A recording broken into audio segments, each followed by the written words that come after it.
Good afternoon. It's Monday, August 1, 2022. I'm Maya Chung. It's now time for the midday newscast from the Suncity News Center.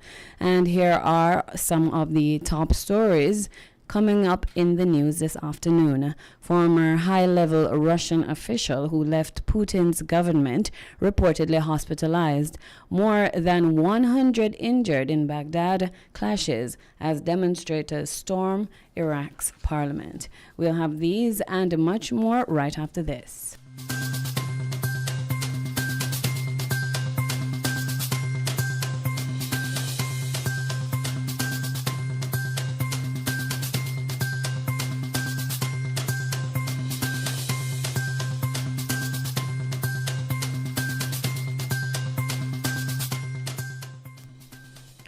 In news out of Russia, CNN is reporting that former high-level Russian official Anatoly Chubes is in a European hospital suffering from symptoms of Guillain-Barré syndrome. This is a neurological condition, according to a prominent Russian journalist who reported on the matter.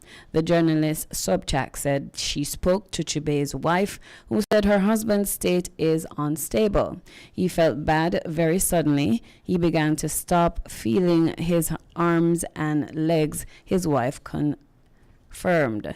Sobchak, the daughter of the late Anatoly Sobchak, the former mayor of the Petersburg and political mentor to Russian President Vladimir Putin, was a Russian presidential candidate in 2018 and in recent years has been critical of Putin, including Russia's invasion of Ukraine. She directly quoted Chubes, who said of his condition, quote, "I was hospitalized in one of the European clinics with a diagnosis of Guillain-Barré syndrome.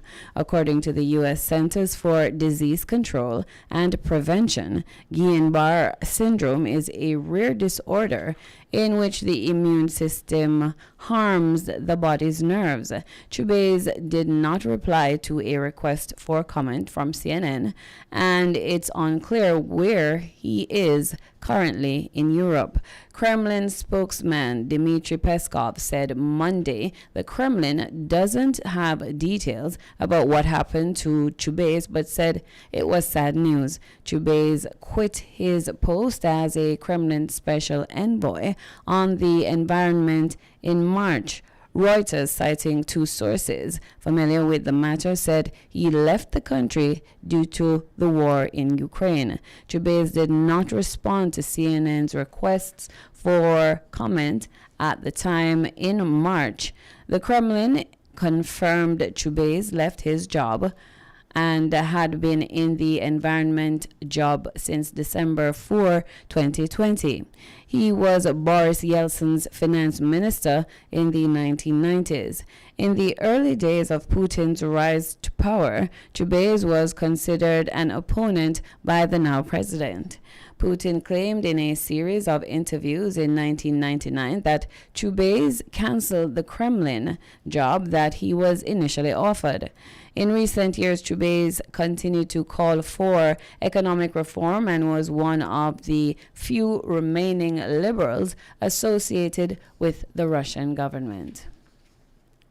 And still overseas this afternoon, more than 100 people have been injured in clashes in Baghdad on Saturday after protesters rallying against the nomination of a new prime minister managed to search the Iraqi capital, heavily fortified Green Zone, for the second time this week. Crowds of angry demonstrators loyal to the powerful cleric have spoken into the secure area where government buildings are located, despite security forces using tear gas and water cannons to dispose of them. The protesters then stormed the parliament. According to Iraqi state news agency INA, videos circulating on social media appear to show people waving the Iraqi flag, walking past security through the doors of parliament. At least 125 people have been injured, including 100 civilians and 26 military personnel, according to the country's Ministry of Health. The United Nations assistance mission for Iraq described the recent escalation in tensions as, quote, deeply concerning. Voices of reason and wisdom are critical to prevent further violence. U.S. House spokesperson Nancy Pelosi, expected to visit Taiwan, has resulted in stern warnings from Beijing and mounting concerns in Washington.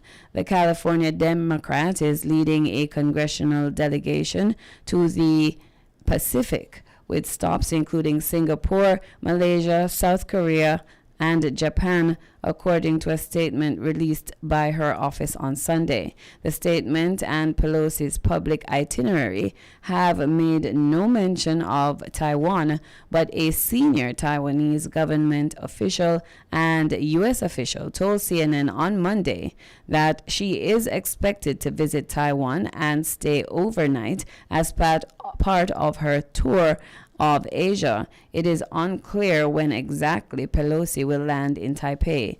The anticipated visit comes amid speculation in recent days that Pelosi might be planning to visit the self-governing democracy of 24 million people.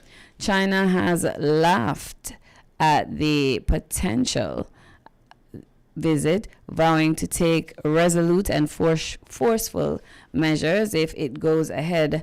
Last week, China's defense ministry reiterated the threat. They warned if the U.S. insists on taking its own course, the Chinese military will never sit idly by. U.S. officials are worried that the reported visit would be met with a military response from China, potentially triggering the worst cross-strait crisis in decades. The tensions provided the backdrop for a lengthy phone call between U.S. President Joe Biden and the Chinese leader on Thursday, in which he was warned not to play with fire on the Taiwanese issue, though neither side confirmed if Pelosi's reported plans were discussed. Preparation for the call predated reports of the possible trip. China's ruling Communist Party claims the self-ruled democracy of Taiwan as its own territory, despite never having governed it, and has not ruled out the use of force to reunify the island with the Chinese mainland. For decades, Beijing has sought to isolate Taipei on the world stage, from chipping away at its diplomatic allies to blocking it from joining international organizations. Any move that appears to lend Taiwan a sense of international legitimacy is strongly opposed by China, and in the eyes of Beijing, high-profile overseas visits by Taiwanese officials or visits by foreign officials to Taiwan will do just that. In 1995, a visit by then Taiwanese president to the United States triggered a major crisis in the Taiwan Strait.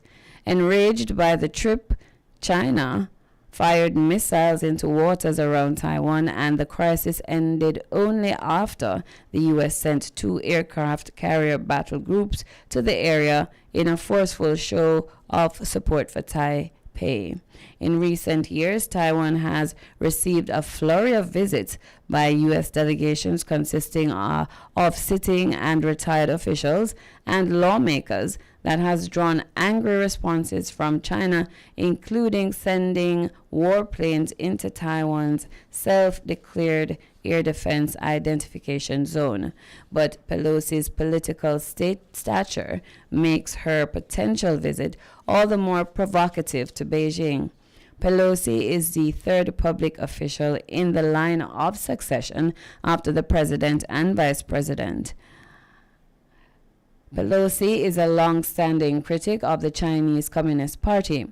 She has denounced Beijing's human rights record and met with pro-democracy dissidents, the exiled Tibetan spiritual leader who remains a thorn in the side of the Chinese government.